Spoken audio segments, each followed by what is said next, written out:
இஸ்ரேலிய ஆக்கிரமிப்பை புஸ்வானமாக்கிய தரமான சம்பவங்கள். தெற்கு சிரியாவிற்குள்ளே நுழைந்திருக்கக்கூடிய இஸ்ரேலிய ஆக்கிரமிப்பு ராணுவத்திற்கு எதிராக தாக்குதல்களை ஆரம்பித்த சிரியாவின் புதிய எதிர்ப்பு. காசாவில் உள்ள அமெரிக்க துறைமுகத்தினை முழுமையாக கைப்பற்றிய பலஸ்தீனிய போராளிகள். இஸ்ரேலிய ஆக்கிரமிப்பு சிறைச்சாலையில் இருக்கக்கூடிய ஹிஸ்புல்லா வீரர்களை விடுதலை செய்வதற்கான திட்டம். ரஃபா கடவையில் களமிறக்கப்பட்ட அமெரிக்காவின் கூலிப்படையினர்.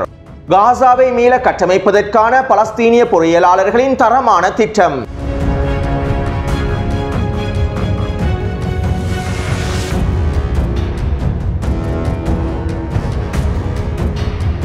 ஈரானின் வெளியுறவுத்துறை அமைச்சர் கத்தாருக்கு விஜயம் செய்து ஹமாஸினுடைய தலைமைகளுடன் பேச்சுவார்த்தைகளை மேற்கொண்டுள்ளார். பலஸ்தீனிய தேசம் முழுமையாக விடுதலை பெறும் வரை, ஆக்கிரமிப்பெதிரி பலஸ்தீனிய நிலத்திலிருந்து முழுமையாக வெளியேற்றப்படும் வரை, ஒட்டுமொத்த பலஸ்தீனிய நிலங்களும் ஜெருசலம் பிரதேசமும் முழுமையாக மீட்டெடுக்கப்படும் வரை ஈரான் பலஸ்தீனிய எதிர்ப்புக்கு முழுமையான ஆதரவை வழங்கும். ஈரான் பலஸ்தீனிய எதிர்ப்பை எப்போதும் வெளிப்படையாகவே ஆதரிக்கும். மேலும் பலஸ்தீனிய எதிர்ப்புக்கு தேவையான அனைத்து விதமான உதவிகளையும் ஈரான் தொடர்ச்சியாக மேற்கொள்ளும். மேலும் இது ஈரானின் கடமையாகவும் இருக்கின்றது என்றும் ஈரானின் வெளியுறவுத்துறை அமைச்சர் தெரிவித்துள்ளார். அத்தோடு ஹமாஸினுடைய தலைமைகள் பலஸ்தீனிய எதிர்ப்பு போராளிகள் மற்றும் பலஸ்தீனிய மக்களின் அன்பான வாழ்த்துக்களை ஈரானின் உச்ச தலைவர் அலி கமேனி அவர்களுக்கும் ஈரானிய அரசாங்கத்திற்கும் ஈரானிய மக்களுக்கும் தெரிவித்திருந்தார்கள். பலஸ்தீனிய எதிர்ப்புக்கும் பலஸ்தீனிய மக்களுக்கும் ஈரான் வழங்கக்கூடிய அசைக்க முடியாத ஆதரவை நாங்கள் பாராட்டுகின்றோம். ஈரான் எல்லா நேரங்களிலும் பலஸ்தீனிய மக்களோடும் பலஸ்தீனிய எதிர்ப்போடுமே இருக்கின்றார்கள். இதற்கான வாழ்த்துக்களையும் பாராட்டுக்களையும் தெரிவித்துக் கொள்கின்றோம் என ஹமாஸினுடைய தலைமைகள் ஈரானினுடைய வெளியுறவு அமைச்சரிடம் தெரிவித்துள்ளார்கள். இதைத் தொடர்ந்து வெஸ்ட் பேங்க் பிரதேசத்திலே நடைபெற்று வரக்கூடிய மோதல்கள் தொடர்பாகவும், வெஸ்ட் பேங்க் பிரதேசத்திலே மேற்கொள்ளப்பட போகின்ற அடுத்த கட்ட திட்டங்கள் தொடர்பாகவும், வெஸ்ட் பேங்க் பிரதேசத்திலிருந்தும் இஸ்ரேலிய ஆக்கிரமிப்பினை வெளியேற்றுவதற்கான வேலை திட்டங்கள் தொடர்பாகவும் ஈரானின் வெளியுறவுத்துறை அமைச்சரும் ஹமாஸினுடைய தலைமைகளும் கலந்துரையாடல்களை மேற்கொண்டிருப்பதாகவும் அரேபிய ஊடகங்கள் செய்திகளை வெளியிட்டுள்ளன. அத்தோடு காசாவில் இருக்கக்கூடிய பலஸ்தீனிய மக்களை எகிப்தும் ஜோர்டானும் பெற்றுக்கொள்ள வேண்டும் என ஒவ்வொரு ஊடக சந்திப்பின் போதும் டொனால்ட் ட்ரம்ப் கருத்துக்களை வெளியிட்டு வருகின்றார். நேற்றிரவும் நடைபெற்ற ஊடக சந்திப்பிலே டொனால்ட் ட்ரம்ப் இவ்வாறான கருத்துக்களை வெளியிட்டிருந்தார். நாங்கள் ஜோர்டானுக்கும் எகிப்துக்கும் அதிகளவான உதவிகளை மேற்கொண்டிருக்கின்றோம். நினைத்து கூட பார்க்க முடியாத பல்வேறுபட்ட உதவிகளை நாங்கள் ஜோர்டானுக்கும் எகிப்துக்கும் வழங்கி இருக்கின்றோம். எனவே அவர்கள் நிச்சயமாக பலஸ்தீனிய மக்களை பெற்றுக் கொள்வார்கள். காசாவில் இருக்கக்கூடிய பலஸ்தீனிய மக்களை நிச்சயமாக அவர்கள் பெறுவார்கள் என டொனால்ட் ட்ரம்ப் மீண்டும் ஊடக சந்திப்பிலே தெரிவித்துள்ளார். அத்தோடு காசாவின் யுத்த நிறுத்த ஒப்பந்தத்தின் 3வது கட்டத்தில் டொனால்ட் ட்ரம்ப் நிபந்தனைகளை விதிக்கப் போவது தொடர்பாகவும், காசாவை புனரமைக்கக்கூடிய வேலை திட்டங்களை முழுமையாக தடுத்து நிறுத்துவது தொடர்பாகவும் முன்னைய காணொளிகளில் சில முக்கியமான விடயங்களை குறிப்பிட்டிருந்தேன். இப்படியான நிலைமையில் காசாவில் இருக்கக்கூடிய பலஸ்தீனிய மக்களை வெளியேற்றுவது தொடர்பாக இஸ்ரேலிய ஆக்கிரமிப்பின் மூத்த இராணுவ ஆய்வாளர் யோசி யொஹசோஹா அவர்கள் எடியோத் ஊடகத்திடம் இவ்வாறு தெரிவித்துள்ளார். காசாவின் கட்டுப்பாட்டை ஹமாஸ் முழுமையாக வைத்திருப்பதாக நான் நம்புகின்றேன். ஒப்பந்தம் கைச்சாத்திடப்பட்டு 24 மணித்தியாலங்களுக்குள்ளேயே ஒட்டுமொத்த காசாவினுடைய கட்டுப்பாட்டையும் ஹமாஸ் மீள பெற்றுவிட்டது.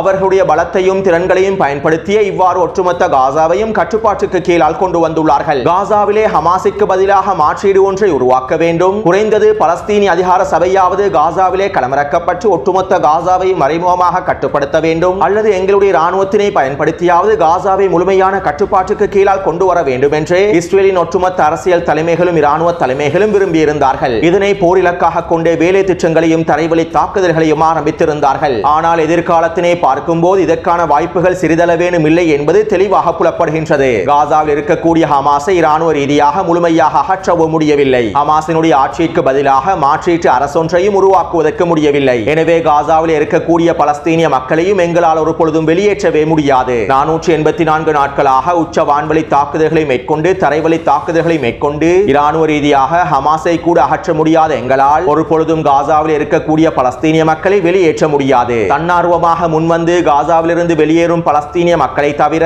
வேறு யாரையும் காசாவிலிருந்து முழுமையாக வெளியேற்றவே முடியாது. மேலும் காசாவில் இருக்கக்கூடிய பலஸ்தீனிய மக்களில் குறைந்தது 1000 பேராவது தன்னார்வமாக முன்வந்து வெளியேறுவார்களா என்பது மிகப்பெரிய கேள்விக்குறியே. ஆனால் ஒன்று மட்டும் தெளிவாக புலப்படுகின்றது. இஸ்ரேலிலே எங்களால் நிம்மதியாக வாழ முடியாது என்பது தெளிவாக புலப்படுகின்றது. தற்போது நான் என்னுடைய குழந்தைகளை பற்றி சிந்திக்கின்றேன். என்னுடைய குழந்தைகளின் எதிர்காலத்திற்கு பாதுகாப்பற்ற பிரதேசமாகவே இஸ்ரேல் மாறிவிட்டது என்றும் அவர் இஸ்ரேலிய ஆக்கிரமிப்பின் எடியோத் ஊடகத்திடம் தெரிவித்துள்ளார். அத்தோடு காசாவை மீள கட்டமைப்பதற்கு முன்பு, காசாவை புனரமைப்பதற்கு முன்பு காசாவில் இருக்கக்கூடிய இடிபாடுகளையும் சிதைவுகளையும் முழுமையாக வெளியேற்ற வேண்டும். காசாவில் இருக்கக்கூடிய 70% கட்டிடங்களும் வீடுகளும் முழுமையாக தரைமட்டமாக்கப்பட்டுள்ளன. இதனால் மிகப்பெரிய இடிபாடுகள் காசா முழுவதும் காணப்படுகின்றன. இந்த இடிபாடுகள் அனைத்தையும் முழுமையாக காசாவிலிருந்து வெளியேற்றாமல் காசாவிலே மீள குடியேற்றங்களையும் மீள புனரமைப்பு திட்டங்களையும் மேற்கொள்ளவே முடியாது. இப்படியான நிலைமையில் அமெரிக்க அரசானது மதிப்பீடு ஒன்றை வெளியிட்டுள்ளது. காசாவிற்குள்ளே இருக்கக்கூடிய இடிபாடுகளையும் சிதைவுகளையும் முழுமையாக வெளியேற்றுவதற்கு குறைந்தது 10 வருடங்கள் எடுக்கும் என்றும் இதற்கான செலவுகள் $1 பில்லியன் அமெரிக்க டாலர்களுக்கும் அதிகமாக செல்லும் என்றும் அமெரிக்க அரசாங்கத்தினுடைய மதிப்பீடு ஒன்று வெளியிடப்பட்டுள்ளது.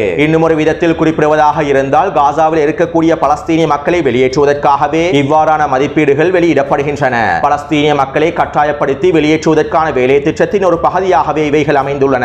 இப்படியான நிலைமையில் காசாவில் இருக்கக்கூடிய பலஸ்தீனிய பொறியியலாளர்களும் பலஸ்தீனிய எதிர்ப்பு குழுக்களில் இருக்கக்கூடிய பொறியியலாளர்களும் ஒன்றிணைந்து ஒரு புதிய திட்டம் ஒன்றினை முன்வைத்துள்ளார்கள். அதாவது காசாவில் இருக்கக்கூடிய இடிபாடுகளையும் சிதைவுகளையும் குறைந்தது 1 வருடத்திற்குள்ளேயே முழுமையாக வெளியேற்றுவதற்கான திட்டத்தினை முன்வைத்துள்ளார்கள். மேலும் இந்த திட்டத்தின் மூலமாக காசாவிற்குள் இருக்கக்கூடிய இடிபாடுகளையும் சிதைவுகளையும் பலஸ்தீனிய பொறியியலாளர்கள் பணமாக மாற்றியுள்ளார்கள். அதாவது இந்த இடிபாடுகளையும் சிதைவுகளையும் விலை பேசி விற்றுள்ளார்கள். தற்போது காசா முழுவதும் இருக்கக்கூடிய இடிபாடுகளும் சிதைவுகளும் கழிவுகள் அல்ல. அந்த இடிபாடுகளுக்கும் சிதைவுகளுக்கும் ஒரு விலை காணப்படுகின்றது. எனவே இந்த விலையை தீர்மானித்தே தற்போது இந்த திட்டத்தினையும் முன்வைத்துள்ளார்கள். இதற்காக எகிப்திலே இருக்கக்கூடிய தனியார் நிறுவனம் ஒன்றினையும் தேர்ந்தெடுத்துள்ளார்கள். மேலும் இந்த திட்டத்திற்கமைவாக இந்த தனியார் நிறுவனம் அவர்களுடைய சொந்த செலவிலேயே காசாவில் இருக்கக்கூடிய இடிபாடுகளையும் சிதைவுகளையும் முழுமையாக வெளியேற்றுவார்கள். மேலும் அந்த இடிபாடுகளையும் சிதைவுகளையும் பயன்படுத்தி பெற்றுக்கொள்ளக்கூடிய லாபங்களை அந்த தனியார் நிறுவனம் முழுமையாக பெற்றுக்கொள்ளும். அது மட்டுமல்லாமல் இந்த இடிபாடுகளை காசாவிலிருந்து வெளியேற்றுவதற்கு தேவையான ஊழியர்கள் அனைவரையும் பலஸ்தீனிய எதிர்ப்பு குழுக்கள் முழுமையாக வழங்குவார்கள். அதே போன்று பலஸ்தீனிய மக்களும் ஒன்றிணைந்து இந்த இடிபாடுகளையும் சிதைவுகளையும் வெளியேற்றுவதற்கு குறித்த தனியார் நிறுவனத்திற்கு முழுமையான ஆதரவையும் உதவிகளையும் வழங்குவார்கள். மேலும் இந்த இடிபாடுகளையும் சிதைவுகளையும் 1 வருடத்திற்குள்ளே முழுமையாக காசாவிலிருந்து வெளியேற்றுவதற்கு ஒரு முறையான திட்டத்தினையும் முன்வைத்துள்ளார்கள். அது மட்டுமல்லாமல் இந்த திட்டத்தினை நடைமுறைப்படுத்துவதற்கு மேலதிகமாக $20 மில்லியன் அமெரிக்க டாலர்களே தேவைப்படும் என்றும் இந்த $20 மில்லியன் அமெரிக்க டாலர்களும் தேவையான உபகரணங்களை வாங்குவதற்கும் சில அத்தியாவசிய பொருட்களை கொள்வனவு செய்வதற்குமே பயன்படுத்தப்படும் என்றும் தெரிவிக்கப்படுகின்றது. எனவே 10 வருட காலத்தினை செலவழித்து $1 பில்லியன் அமெரிக்க டாலர்கள் பெறுமதி அளவிலான பணத்தினை செலவழித்து செய்யக்கூடிய வேலையை பலஸ்தீனிய பொறியியலாளர்களும் எதிர்ப்பு குழுக்களின் பொறியியலாளர்களும் ஒன்றிணைந்து 20 மில்லியனுக்கும் குறைவான பணத்தை கொண்டும் 1 வருடத்திற்குள்ளேயும் இந்த வேலை திட்டங்களை முடிக்கப் போகின்றார்கள். அது மட்டுமல்லாமல் இவ்வாறு 1 வருடத்திற்குள்ளே காசாவில் இருக்கக்கூடிய அனைத்து சிதைவுகளையும் இடிபாடுகளையும் முழுமையாக வெளியேற்றிவிட்டு இன்னும் 1 வருடத்திற்குள்ளே காசாவிற்குள் வீடுகளையும் குடியிருப்பு பிரதேசங்களையும் முழுமையாக கட்டமைப்பதற்கான வேலை திட்டத்தையும் முன்வைத்துள்ளார்கள். அத்தோடு இங்கிருக்கக்கூடிய இன்னும் ஒரு முக்கியமான விடயம் என்னவென்றால் மீண்டும் காசாவிலே யுத்தம் ஆரம்பிக்கப்படும் சந்தர்ப்பத்தில் குறைவான இழப்புகளை ஏற்படுத்தக்கூடிய வகையிலேயே வீடுகளையும் குடியிருப்பு பிரதேசங்களையும் மீள கட்டமைப்பதற்கு திட்டமிட்டுள்ளார்கள். ஜப்பான் நாட்டில் சுனாமி எச்சரிக்கையை எதிர்கொள்ளும் வகையிலேயே வீடுகளும் குடியிருப்பு பிரதேசங்களும் கட்டமைக்கப்படுகின்றன. இதன் மூலமாக இந்த அனர்த்தங்களின் போது அதிகளவான இழப்புகளை குறைத்துக் கொள்ளலாம். எனவே தற்போது இது போன்று காசாவின் யுத்த காலத்திற்கு பொருத்தமான முறையில் குறைந்த இழப்புகளை ஏற்படுத்தக்கூடிய வகையிலேயே வீடுகளையும் குடியிருப்பு பிரதேசங்களையும் கட்டமைக்கப் போகின்றார்கள். இதன் மூலமாக மீண்டும் காசாவிலே போர் ஆரம்பிக்கப்படும் சந்தர்ப்பத்தில் பொருளாதார இழப்புகள் மிகவும் குறைவாகவே அமைந்திருக்கும். சுருக்கமாக குறிப்பிடுவதாக இருந்தால் 2 வருடத்திற்குள்ளே ஒட்டுமொத்த காசாவையும் வேகமாகவும் வினைத்திறனாகவும் மீள கட்டமைப்பதற்கான எல்லாவிதமான திட்டங்களையும் பலஸ்தீனிய தலைமைகளும் பலஸ்தீனிய பொறியியலாளர்களும் பலஸ்தீனிய மக்களும் உருவாக்கிவிட்டார்கள். எனவே இவ்வாறு விவேகமாகவும் தந்திரமாகவும் பலஸ்தீனிய மக்களும் பலஸ்தீனிய போராளிகளும் பலஸ்தீனிய தலைமைகளும் செயற்படும் சந்தர்ப்பத்தில் டொனால்ட் ட்ரம்பினுடைய திட்டங்களும் நெட்டன்யாஹுவினுடைய திட்டங்களும் வெற்றி அளிக்கப் போவதில்லை. இவர்களுடைய இந்த திட்டங்களுக்கு அமைவாக காசாவில் இருக்கக்கூடிய பலஸ்தீனிய மக்களையும் வெளியேற்றவே முடியாது.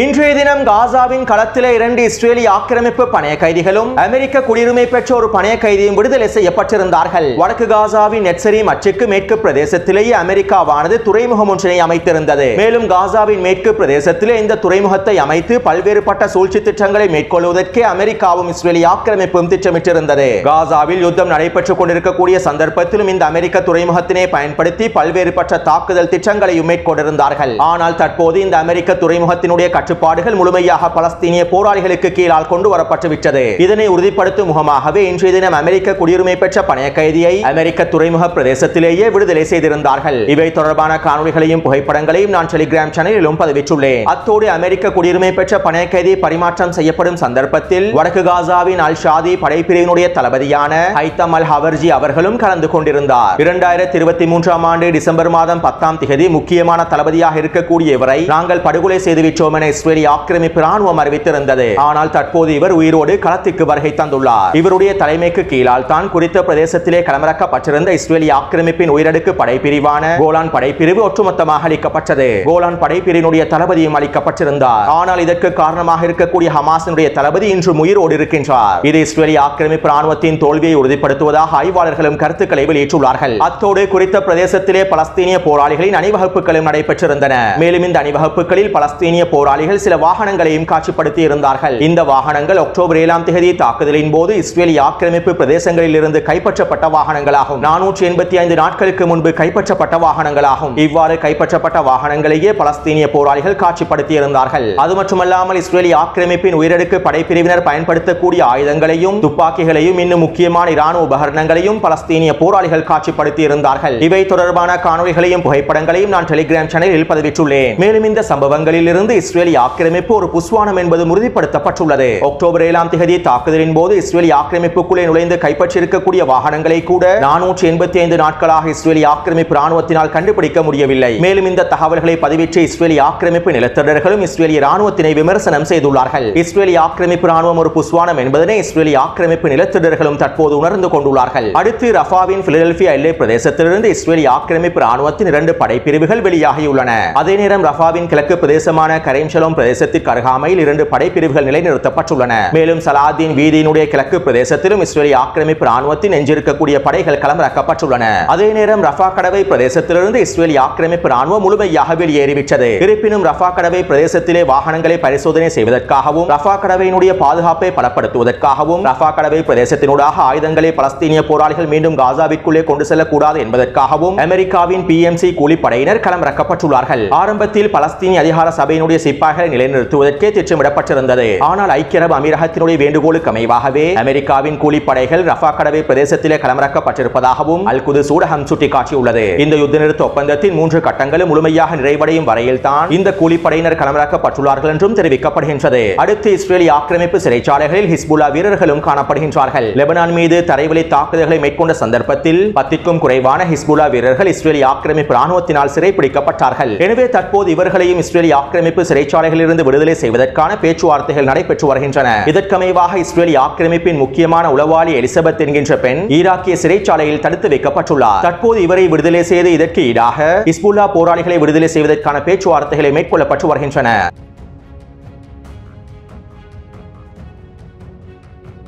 அடுத்து தெற்கு சிரியாவிலே இஸ்ரேலிய ஆக்கிரமிப்பு ராணுவம் வேகமாகவும் சுதந்திரமாகவும் முன்னேறி வருகின்றது. இருப்பினும் தம்பி ஜூலானி இவற்றினை கட்டுப்படுத்துவதற்கான எந்தவிதமான வேலை திட்டங்களையும் முன்னெடுக்கவில்லை. சர்வதேச அழுத்தத்தை பயன்படுத்தப் போவதாக தம்பி ஜூலானி தெரிவித்திருந்தாலும் அண்ணன் இஸ்ரேலிய ஆக்கிரமிப்புக்கு எதிராக அவர் எந்தவிதமான திறந்த முடிவுகளையும் எடுத்திருக்கவில்லை. அத்தோடு சிரியாவிலே புதிய எதிர்ப்பு குழு ஒன்று உருவாக்கப்பட்டுள்ளது. STS பயங்கரவாதிகளை அடக்குவதற்காகவும் STS பயங்கரவாதிகளிடத்திலிருந்து பொதுமக்களை பாதுகாப்பதற்காகவும் சிரியாவின் இந்த புதிய எதிர்ப்பானது ஆரம்பிக்கப்பட்டிருந்தது. இவை தொடர்பாக நான் முன்னைய காணொளிகளிலும் தெளிவாக குறிப்பிட்டு அத்தோடு சிரியாவின் இந்த புதிய எதிர்ப்பானது லட்டக்கியா, டோட்டஸ், ஹமா மற்றும் ஹோம்ஸ் பிரதேசங்களிலே STS பயங்கரவாதிகளுக்கு எதிராக தொடர்ச்சியான தாக்குதல்களை மேற்கொண்டு வருகின்றது. அது மட்டுமல்லாமல் சிரியாவின் இந்த புதிய எதிர்ப்பானது நாங்கள் நினைத்ததை விட வேகமாக வளர்ச்சி அடைந்திருந்தது. இப்படியான நிலையிலேயே சிரியாவின் புதிய எதிர்ப்பை சேர்ந்த போராளிகள் தெற்கு சிரியாவின் குனித்ரா கிராமத்திற்குள்ளே நுழைந்திருக்கக்கூடிய இஸ்ரேலிய ஆக்கிரமிப்பு ராணுவத்திற்கு எதிரான தாக்குதல்களை மேற்கொண்டுள்ளார்கள். நேற்றிரவே குறித்த பிரதேசத்தில் உச்சகட்ட தாக்குதல்களை மேற்கொண்டுள்ளார்கள். இதன்போது இஸ்ரேலிய ஆக்கிரமிப்பு சிப்பாய்களுக்கு மத்தியிலும் இழப்புகள் ஏற்படுத்தப்பட்டுள்ளன. இதைத் தொடர்ந்து இஸ்ரேலிய ஆக்கிரமிப்பு ராணுவம் குறித்த பிரதேசத்திலே வான்வழி தாக்குதல்களை மேற்கொண்டுள்ளது. அத்தோடு இந்த தாக்குதல்களை தொடர்ந்து சிரியாவின் புதிய எதிர்ப்பு அறிக்கை ஒன்றையும் வெளியிட்டிருந்தார்கள். நாங்கள் நேற்றிரவு மேற்கொண்ட தாக்குதலானது ஆரம்ப கட்ட தாக்குதல்களாகும். இதற்கு பிறகு தெற்கு சிரியாவிலிருந்து இஸ்ரேலிய ஆக்கிரமிப்பினை முழுமையாக வெளியேற்றுவதற்கான அடுத்த கட்ட தாக்குதல்களையும் நாங்கள் மேற்கொள்வோம் என சிரியாவின் புதிய எதிர்ப்பு தெரிவித்துள்ளது. அதே நேரம் சிரியாவின் புதிய எதிர்ப்புக்கு ஈரானிய தரப்பினர் ஆயுதங்களை வழங்குவதாகவும் லெபனானினுடைய எல்லையினூடாக ஹிஸ்புல்லாவிடமிருந்து இவர்கள் ஆயுதங்களை பெற்றுக் கொள்வதாகவும் இஸ்ரேலிய ஆக்கிரமிப்பு ஊடகங்களும் செய்திகளை வெளியிட்டுள்ளன. எனவே தற்போது சிரியாவிலே வளர்ந்து வரக்கூடிய இந்த புதிய எதிர்ப்பானது தம்பி ஜூலானிக்கும் STS பயங்கரவாதிகளுக்கும் மிகப்பெரிய சவாலாகவும் மாறப்போகின்றது. அதே நேரம் இஸ்ரேலிய ஆக்கிரமிப்பு ராணுவத்திற்கும் மிகப்பெரிய சவாலாக மாறப்போகின்றது. எனவே இந்த காணொளி தொடர்பான கருத்துக்களை பதிவிடுங்கள். தொடர்ந்து என்னுடன் இணைந்திருங்கள். நன்றி, வணக்கம்.